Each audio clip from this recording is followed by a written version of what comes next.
साथियों नमस्कार। हम माइक्रो इकोनॉमिक्स यहाँ पे देखेंगे यानी व्यष्टि अर्थशास्त्र।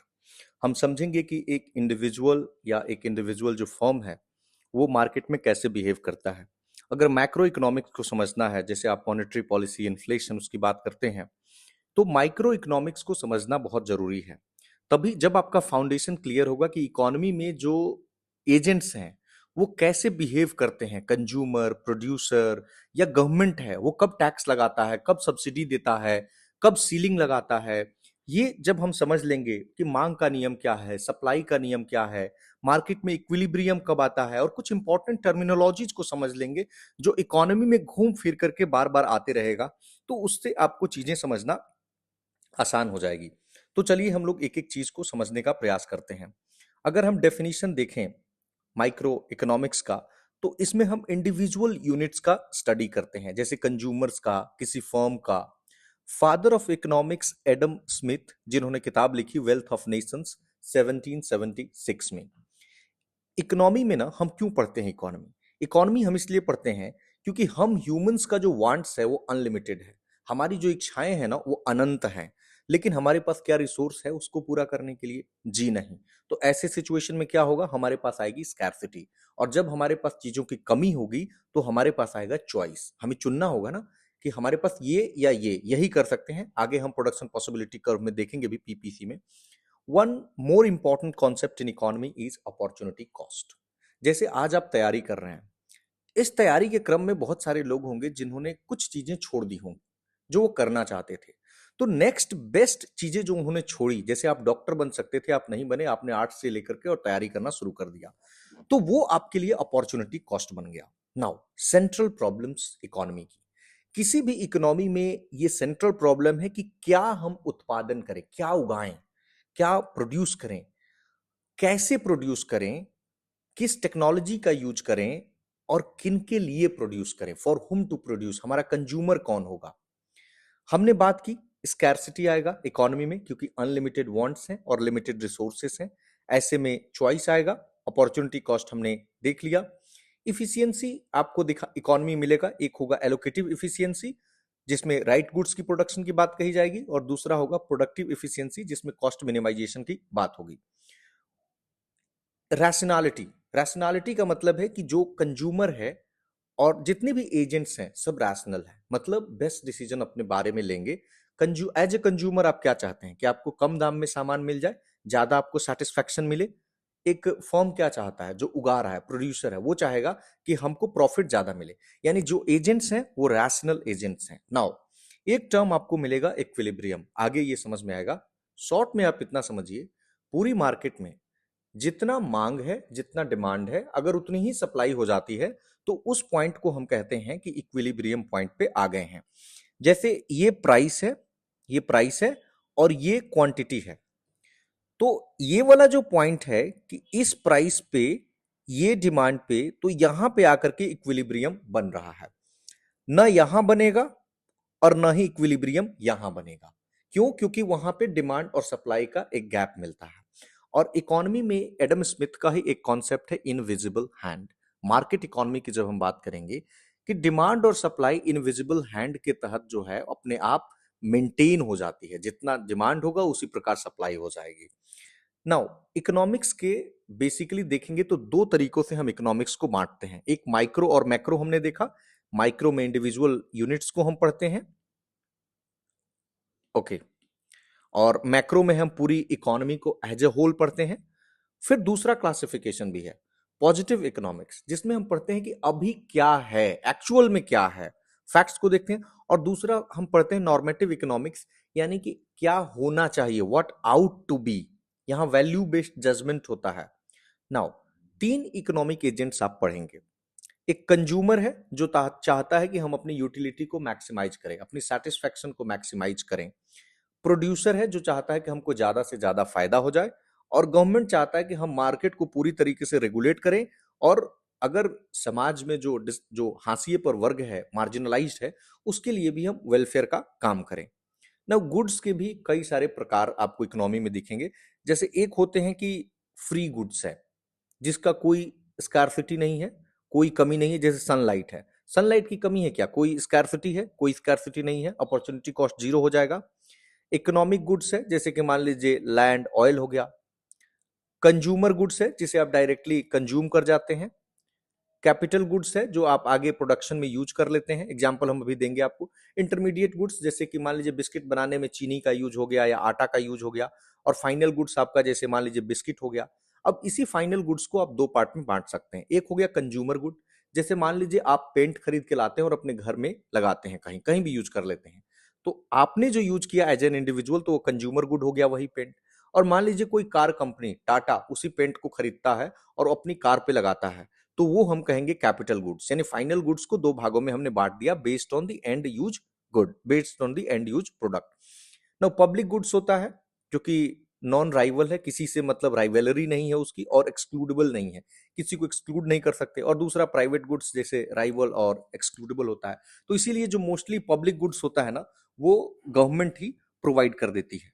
नाउ यूटिलिटी को हम समझते हैं। यूटिलिटी का मतलब होता है कि जब आप कोई चीज कंज्यूम करते हैं, मान लीजिए खाते हैं, तो उससे आपको कितना सेटिस्फैक्शन मिलता है, उसको हम कहते हैं इकोनॉमी में यूटिलिटी। जैसे कि गर्मी का दिन है अभी, आप ठंडा पानी पीते हैं, तो आपको जो सेटिस्फैक्शन होता है वो यूटिलिटी है। और टोटल यूटिलिटी यानी टोटल जो आपने कंज्यूम कंज्यूम किया, उससे जो आपको सेटिस्फैक्शन मिला, वो टोटल यूटिलिटी है। मार्जिनल यूटिलिटी यानी कि चेंज इन यूटिलिटी, इसका मतलब है कि एक एडिशनल यूनिट लेने पे, जैसे 2 कप आपने चाय पिया, तीसरा कप चाय पीने पे आपको कितना सेटिस्फैक्शन मिला। एवरेज यूटिलिटी, कुछ नहीं करना है, टोटल यूटिलिटी को नंबर ऑफ यूनिट्स जो कंज्यूम आपने किया है उससे डिवाइड कर देना है। Law of diminishing marginal utility या डिमिनिशिंग मार्जिनल रिटर्न्स का भी एक कॉन्सेप्ट आपने सुना होगा। इसका मतलब है कि जैसे जैसे आप एडिशनल यूनिट कंज्यूम करते जाएंगे, आपका जो सेटिस्फैक्शन लेवल है एडिशनल यूनिट का, वो कम देगा। जैसे आपने पहला रसगुल्ला खाया तो ज्यादा मजा आया, दूसरा खाया तो थोड़ा कम मजा आया। एक लेवल आएगा कि धीरे धीरे करके वो मजा देना कम हो जाएगा। जैसे कि आप पहला कप चाय पीते हैं तो अच्छा लगता है, दूसरे कप में उतना अच्छा नहीं लगता है। नाउ डिमांड हम देख लेते हैं। डिमांड क्या होता है कि आप कितना क्वांटिटी आप खरीदना चाहते हैं, आप कितना मांग करते हैं, आप कितना एबल टू पे हैं, आप कितना पे कर सकते हैं। विलिंग और एबिलिटी, ये दोनों है, आपकी इच्छा और आप कितना पेमेंट करने की आपकी क्षमता है। लॉ ऑफ डिमांड, जो मांग का नियम है ना, ये ध्यान से आप देखिएगा। मांग का नियम आप यहां देखिए, quantity demanded inversely proportional to price है। यहां आप ग्राफ में देख पा रहे होंगे कि ये जो है, ये जो आपको दिख रहा है वर्टिकल लाइन, ये प्राइस का है और हॉरिजॉन्टल लाइन क्वांटिटी का है। तो आप देखिए, जब प्राइस यहां था तो क्वांटिटी डिमांडेड कम थी, यानी प्राइस जब ऊपर था, ज्यादा था, तो आप क्वांटिटी डिमांडेड कम था आपका। लेकिन हम देख रहे हैं कि जैसे जैसे हम प्राइस नीचे कर रहे हैं, तो आपका जो क्वांटिटी डिमांडेड है, यानी प्राइस यहां आ गया, कम हो गया। नीचे से हम देखते हैं तो आपने डिमांड बढ़ा दी। जैसे मान लीजिए, सिंपल सा आप एग्जाम्पल अपने बारे में सोचिए कि कोई भी चीज का जब प्राइस बढ़ने लगता है तो आप क्या करते हैं, उसको कम खरीदते हैं, नॉर्मल। यहाँ पे एक कॉन्सेप्ट सिट्रस पैरिबस का है, यहाँ पे हम लोग अदर फैक्टर्स को कांस्टेंट रखेंगे। इसका मतलब ये हुआ कि हम ये नहीं देखने जाएंगे कि आपकी, मान लो कोई कह देगा कि मान लो मेरी इनकम ही बढ़ गई तो मुझे क्या फर्क पड़ता है कि, तो यहाँ पे इकोनॉमी में हम समझने के लिए सिट्रस पैरिबस का यूज करते हैं कि अदर फैक्टर्स की, आपका इनकम क्या है, अदर गुड्स की प्राइसेस क्या है, उसको हम कांस्टेंट रखते हैं। सिर्फ हम प्राइस और क्वांटिटी को यहाँ पे देख रहे हैं। इसका मतलब ये है कि जैसे जैसे प्राइस घटता जाएगा, आप जो है चीजों का मांग ज्यादा कर देंगे।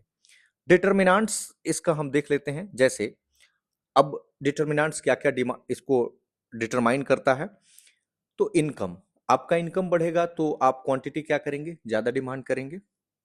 रिलेटेड गुड्स, अब रिलेटेड गुड्स में दो प्रकार के आपको गुड्स मिलेंगे। एक गुड्स मिलेगा सब, यहां चल नहीं रहा है, यहां मैं लिख देता हूं, सब्स्टिट्यूट गुड्स। जैसे कि मान लीजिए कि चाय और कॉफी हो गए। चाय का प्राइस अगर बढ़ जाएगा तो आप क्या करेंगे, आप चाय खरीदेंगे, आपको कॉफी इजीली अवेलेबल है, तो आप कहेंगे कि एक काम करते हैं, हम कॉफी पी लेते हैं। चाय मुझे ठीक नहीं लग रहा है, क्योंकि चाय मान लो 10 रुपए का चाय था, आज अचानक से आप मार्केट में गए और 30 रुपए का चाय मिल रहा है, लेकिन कॉफी 15 रुपए की मिल रही है। तो आप सोचोगे कि एक ही सब्स्टिट्यूट ही तो है, चाय पीऊं या कॉफी पीऊं, तो आप कॉफी की तरफ शिफ्ट हो जाओगे। ले और दूसरा होता है कॉम्प्लीमेंट्री गुड्स, रिलेटेड गुड्स में। तो कॉम्प्लीमेंट्री गुड्स जैसे ब्रेड एंड बटर ले लीजिए। अगर अब ये तो साथ में ही यूज होने वाले हैं, तो जब ब्रेड का प्राइस बढ़ जाएगा, तो जाहिर सी बात है जब आप चाहोगे बटर लेना, क्योंकि आप तो बटर किसके साथ खाओगे, ब्रेड के साथ। तो जब ब्रेड का ही प्राइस इतना हाई हो गया है, तो आप बटर खरीद के क्या करोगे, तो आप क्वांटिटी इसका डिमांडेड कम कर दोगे। ठीक है। उसके बाद होता है टेस्ट। मान लीजिए कि किसी भी चीज का टेस्ट एंड प्रेफरेंस, या फिर मार्केट में प्रचलन में आ जाए, कोई चीज फैशन में आ जाए, तो आप सोचते हो कि यार ये वाला कपड़ा अभी ट्रेंड में चल रहा है तो ये वाला करवा लेते हैं, या ये हेयर स्टाइल ट्रेंड में है, तो आपका डिमांड बढ़ जाएगा। आपका एक्सपेक्टेशन अगर हाई है, कल की डेट में आप एक्सपेक्ट कर रहे हो कुछ पॉजिटिव सा, तो आप डिमांड बढ़ा देते हो। पॉपुलेशन अगर बढ़ जाए, तो वैसे केस में भी डिमांड बढ़ेगा, क्योंकि ओवरऑल जो साइज ऑफ द इकोनॉमी है वो बढ़ेगा। नाउ इसका कुछ लेकिन अपवाद भी है, एक्सेप्शन है। एक्सेप्शन आपको यहां दो हम बात करेंगे, एक जैसे जिफेन गुड्स और एक वेवलेन गुड्स। जिफेन और वेवलेन ये दोनों ही इकोनॉमिस्ट हैं, इन्हीं के नाम पे पड़ा है। जिफेन मतलब एक इंफीरियर गुड्स है। जैसे मान लीजिए कि बाजरा का एग्जाम्पल आप ले लीजिए। जैसे अगर बाजरे का प्राइस कम होने लगे, तो क्या हम बाजरा बहुत ज्यादा अपने घर में भर लेंगे? नहीं, ऐसा नहीं होगा। वेबलिन गुड्स जैसे कि स्टेटस गुड्स, जैसे मान लीजिए कि जो लुई विटों का बैग आता है, तो बहुत आपने देखा होगा लुई विटों का बेल्ट आता है, जो काफी कंट्रोवर्सी भी हुआ। तो लुई विटों का बहुत प्राइस हाई है, तो जिन जो इसके कस्टमर है ना, वो उसका प्राइस बढ़ेगा तब भी उनका क्वांटिटी डिमांड जो है वो बढ़ सकता है। जरूरी नहीं है कि इनवर्स रिलेशनशिप दिखेगा। जैसे हमने क्या देखा कि किसी भी चीज का लॉ ऑफ डिमांड क्या कहता है कि इनवर्सली प्रोपोर्शनल है, प्राइस बढ़ेगा तो डिमांड जो है कम होगा। लेकिन वेबलिन गुड में ऐसा नहीं होगा। अगर लुई विटों का कितना भी प्राइस बढ़ जाए, जो खरीदने वाले हैं वो खरीदेंगे ही। राइट। तो ये ग्राफ आप देख लीजिए। जैसे नॉर्मल ग्राफ, नॉर्मल जो ग्राफ है वो लॉ ऑफ डिमांड का ऐसे होता है, लेकिन ये ऐसे चला जाएगा। ठीक है। ये वेबलिन गुड्स के लिए यहाँ पे ग्राफ बना भी हुआ होगा, यहाँ पे देखिए। राइट। ओके, नेक्स्ट बढ़ते हैं हम। इलास्टिसिटी ऑफ डिमांड, दो ही पेज में कोशिश किया गया है कि सारी चीजों को समाहित कर दिया जाए। तो प्राइस इलास्टिसिटी ऑफ डिमांड ये कहता है कि परसेंटेज चेंज डिमांड में कितना होगा जब परसेंटेज चेंज प्राइस में होगा। जैसे आप इसको देखिए, ये जो ग्राफ है ये दिखाता है आपको परफेक्टली इन इलास्टिक। जैसे कि मान लीजिए कि कोई ड्रग है जो जिंदगी बचाने वाला ड्रग है, जैसे कैंसर का मान लीजिए कोई ड्रग है, तो उसके प्राइस घटने या बढ़ने से कोई फर्क नहीं पड़ता है, और ये है परफेक्टली इलास्टिक। तो इसमें क्या होता है, थोड़ा भी अगर प्राइस चेंज होगा ना, आगे हम मार्केट का टाइप्स पढ़ेंगे तो उसमें इसको पढ़ेंगे, तो बहुत अंतर आ जाता है। तो इलास्टिक का more than one, in elastic का वन और यूनिट का जीरो, सिंपल है। डिटर्मिनेंट्स हमने देख ही लिया, सब्स्टिट्यूट या इनकम शेयर अगर बढ़ जाए, टाइम ज्यादा मिल जाए, या नेचर ऑफ गुड पे डिपेंड करता है। सप्लाई हम देख लेते हैं। सप्लाई यानी क्या होता है कि कितना मार्केट में प्रोड्यूसर जो है वो सप्लाई कर सकता है।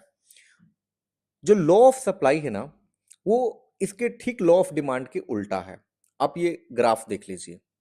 ये ग्राफ कैसे बना है, ये जैसे प्राइस हो गया, ये क्वांटिटी हो गया, तो ऐसे है। यानी कि मान लो कि आप कुछ उगाते हो या कुछ भी प्रोड्यूस करते हो, तो आप यूटिलिटी मैक्सिमाइजर हो। आप क्या सोचोगे कि जैसे जैसे जब प्राइस यहां होगा तो मैं मार्केट में सिर्फ इतना सप्लाई करूंगा। लेकिन आप सोचोगे इसका प्राइस जो है यहां तक पहुंच गया, तो आप सप्लाई बढ़ा दोगे कि यार ये वाला चीज, जैसे आप वीट उगाते हो या कोई भी चीज प्रोड्यूस ही कर रहे हो अपने घर में, तो आप सोचोगे कि जैसे जैसे इसका प्राइस बढ़ता जाए मैं चीजों की सप्लाई बढ़ा दूं, क्योंकि मुझे ज्यादा फायदा होगा, क्योंकि आप यूटिलिटी मैक्सिमाइजर हो।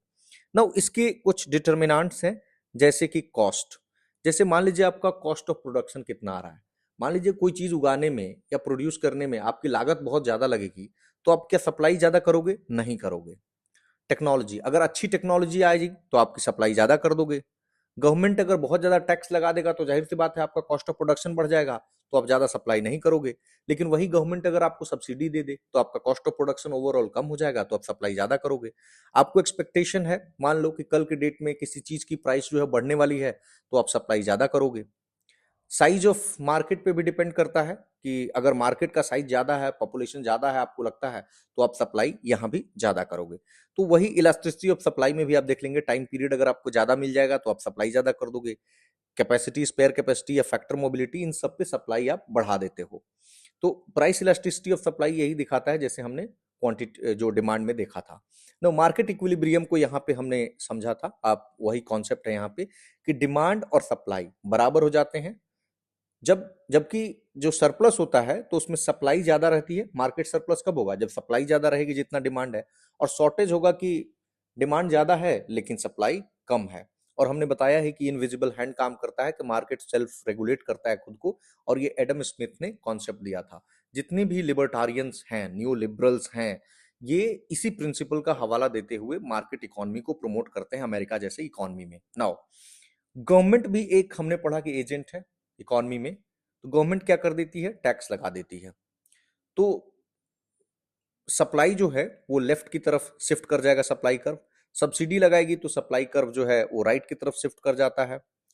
प्राइस फ्लोर अगर लगा दी, प्राइस फ्लोर मतलब क्या कि मिनिमम प्राइस तय कर देती है गवर्नमेंट, तो उस समय इसका कारण क्या होता है? जब मार्केट में मतलब ये क्या करता है? सरप्लस ला देता है। और प्राइस सीलिंग करती है कब? जब मैक्सिमम प्राइस होता है। कि मतलब प्राइस सील कर देना क्या यानी ऊपर की तरफ, यानी कि अब इससे ज्यादा जो है आप नहीं कर सकते। जैसे लैंड सीलिंग का आपने कॉन्सेप्ट पढ़ा होगा कि मान लो कह दिया कि इतना से ज्यादा एकड़ आपके पास, 5 एकड़ से ज्यादा आपकी भूमि या 5 हेक्टेयर से ज्यादा आप भूमि नहीं रखेंगे। और फ्लोर यानी क्या होता है? नीचे का, ऐसे याद रख लेंगे आप। तो एक मिनिमम प्राइस तय कर देता है। नाउ, अगर production and factors of production देखें तो जमीन चाहिए आपको एक नेचुरल रिसोर्स है प्रोडक्शन के लिए, लेबर चाहिए किसी भी चीज को प्रोड्यूस करने के लिए, कैपिटल चाहिए आपके पास, और एंटरप्रेन्योरशिप चाहिए। रिस्क बियरिंग आप कैपेसिटी नहीं होगा तो कैसे प्रोड्यूस करेंगे? नाउ, पीपीसी हम देख लेते हैं। पीपीसी यानी प्रोडक्शन पॉसिबिलिटी कर्व।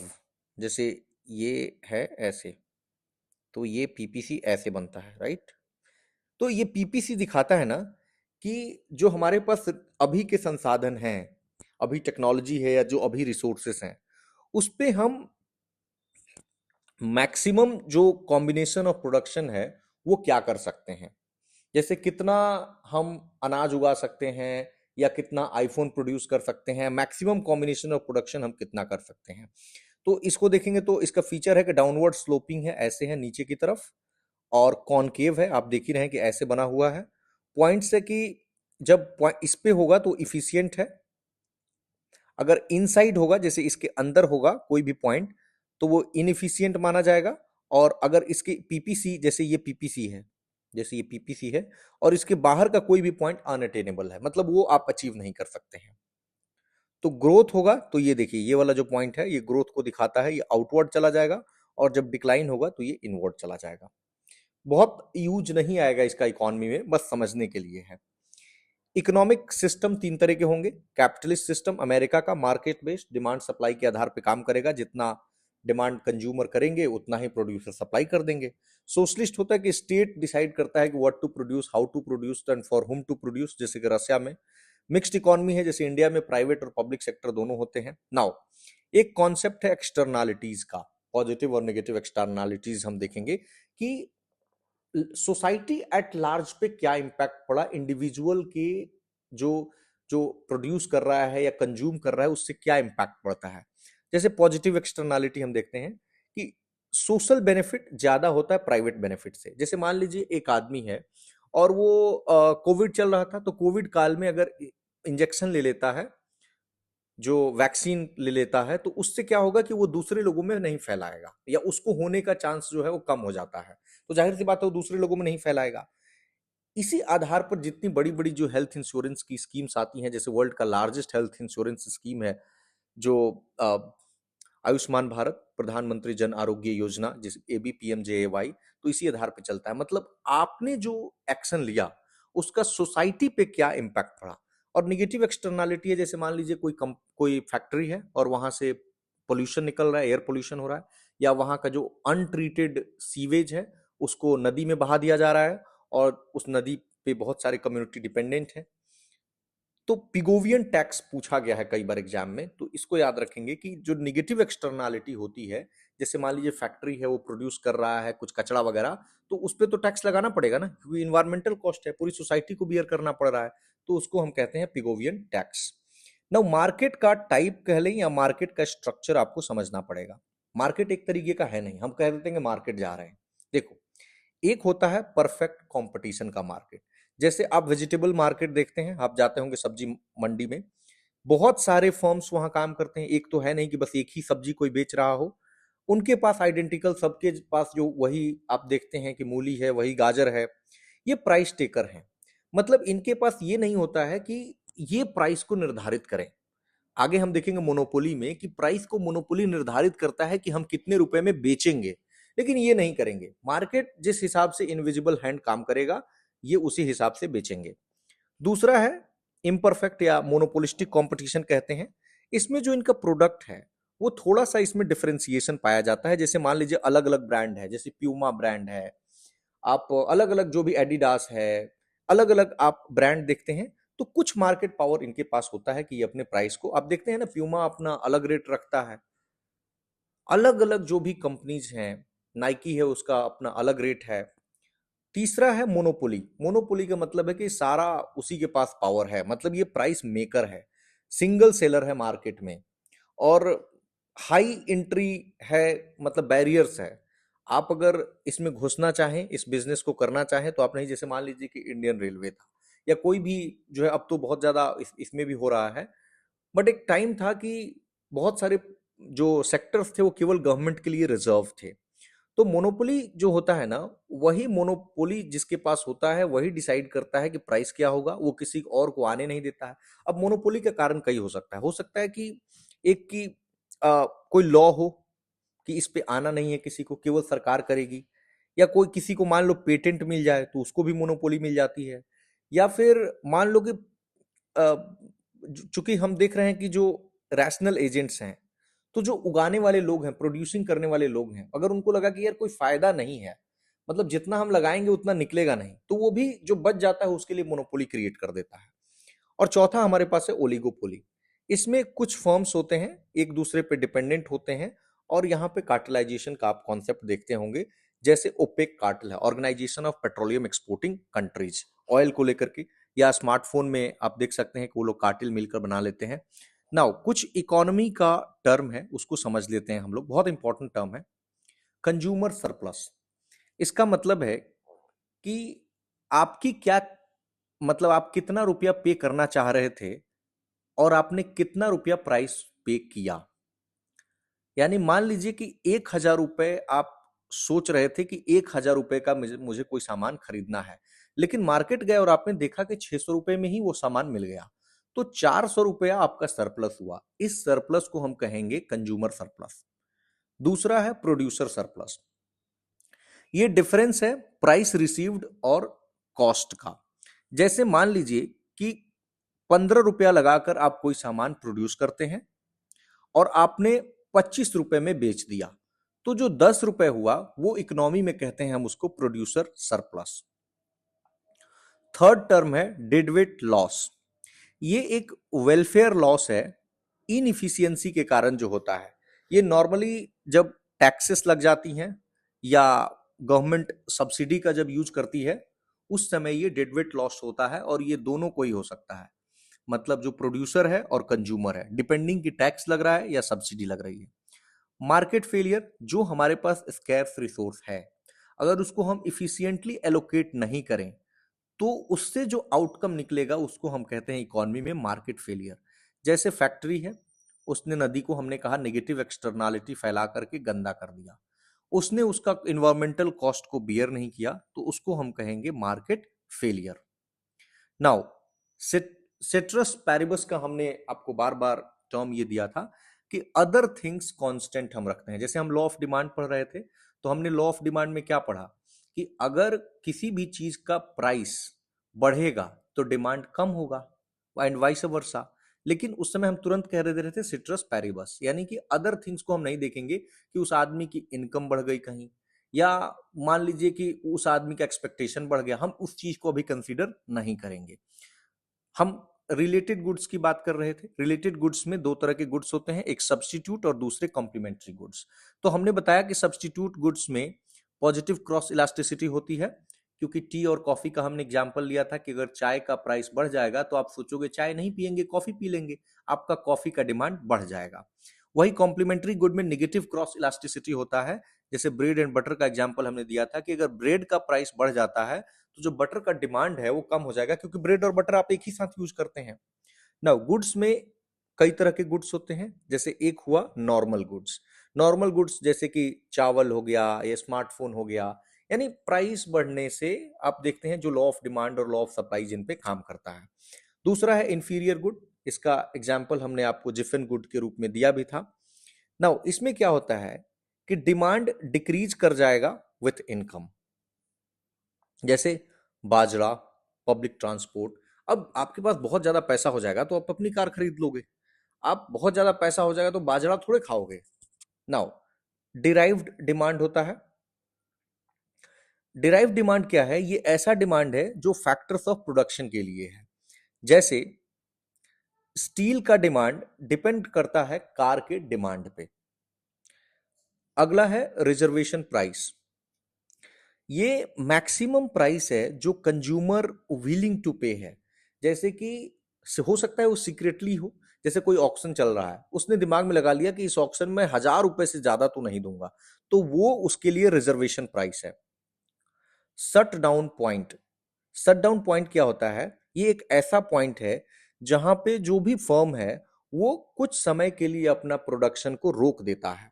जैसे मान लीजिए ये कब होता है, जैसे मान लीजिए कोई होटल है, अब वो होटल देख रहा है कि जो उसका वेरिएबल कॉस्ट है उसका पेमेंट वो नहीं कर पा रहा है ना। अब यहाँ पे एक टर्म आया वेरिएबल कॉस्ट, तो जाहिर सी बात है कोई फिक्स्ड कॉस्ट भी होगा। फिक्स्ड कॉस्ट यानी एक बार जो लगा दिया, जो पूंजी मान लो बिल्डिंग बनवाने में खर्चा आ गया।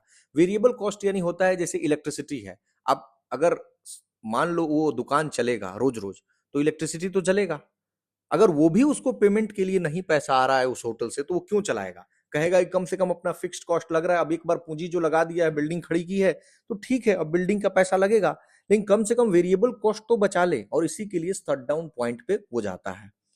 अगला है ब्रेक इवन पॉइंट।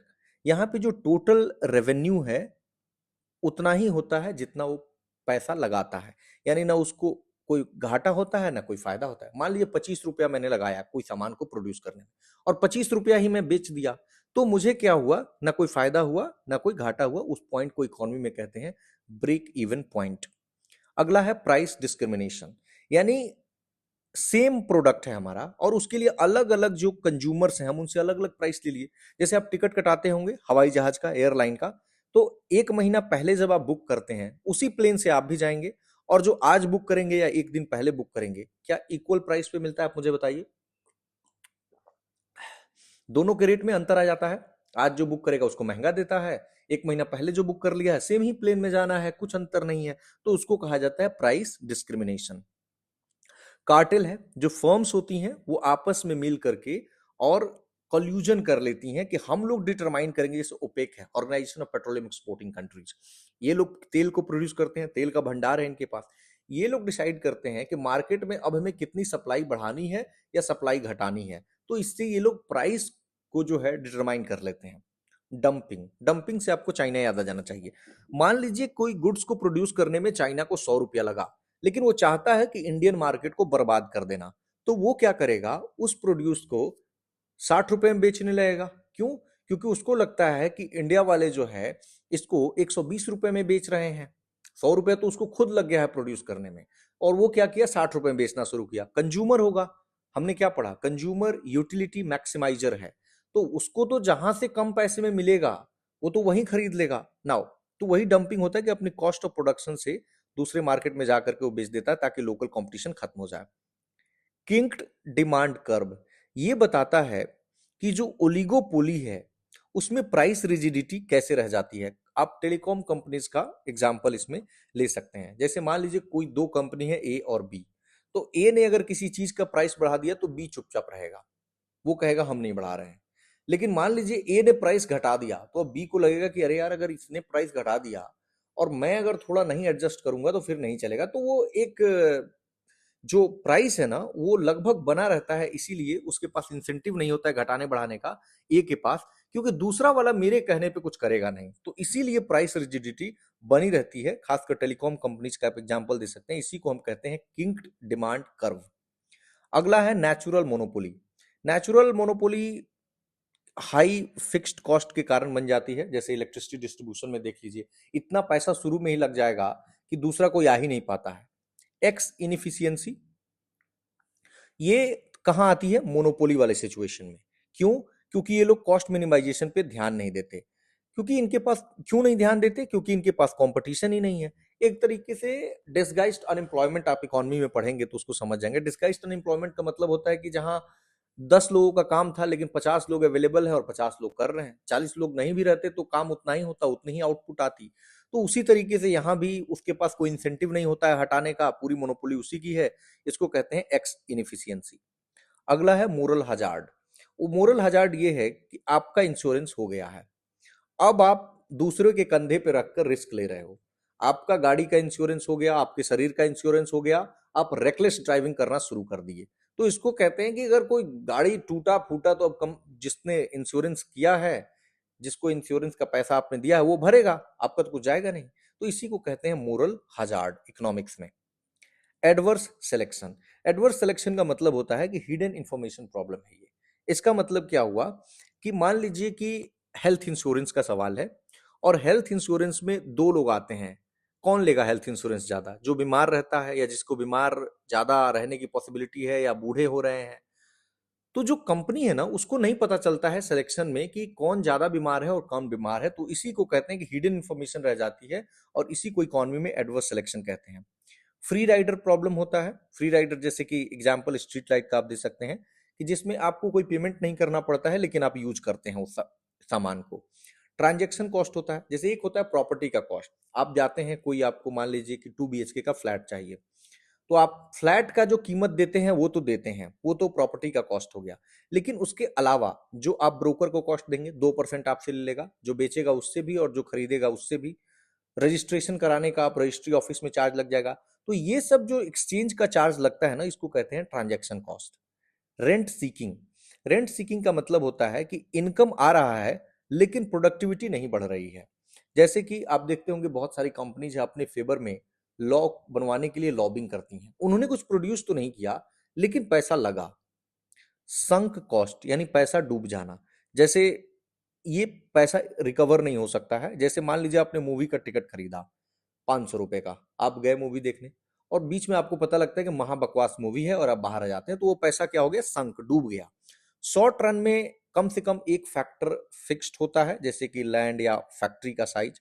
और लॉन्ग रन जब इकोनॉमी में यूज हो, इसका मतलब है कि लॉन्ग रन में जाकर के जो सभी फैक्टर्स हैं वो वेरिएबल हो जाते हैं। लैंड, मशीनरी, मतलब लॉन्ग रन में इसलिए वेरिएबल हो जाएंगे क्योंकि टाइम पीरियड काफी अच्छा खासा मिल गया। शॉर्ट टर्म होता है, इस 1 साल के लिए मैंने लाइब्रेरी बनवाई तो उसमें फिक्स्ड एक पैसा लग गया, वेरिएबल नहीं है वो। इसी तरीके से तो फाइनली फ्रेंड्स, हमने 2 ही पेज का था, बट यकीन मानिए इसमें इतनी ज्यादा कंटेंट है, इतनी ज्यादा कंटेंट है कि हमने पूरी, चाहे वो मार्केट का टाइप्स हो, चाहे इकोनॉमी का टर्म्स हो, इकोनॉमिक एजेंट्स हो, एक्सटर्नालिटीज हो, इकोनॉमिक सिस्टम हो, पीपीसी, डिमांड का नियम और सप्लाई का नियम, टाइप्स ऑफ इकोनॉमिक्स, हर चीज को, बेसिक इकोनॉमिक प्रॉब्लम्स, यूटिलिटी, हर चीज को हमने कवर कर लिया है। धन्यवाद।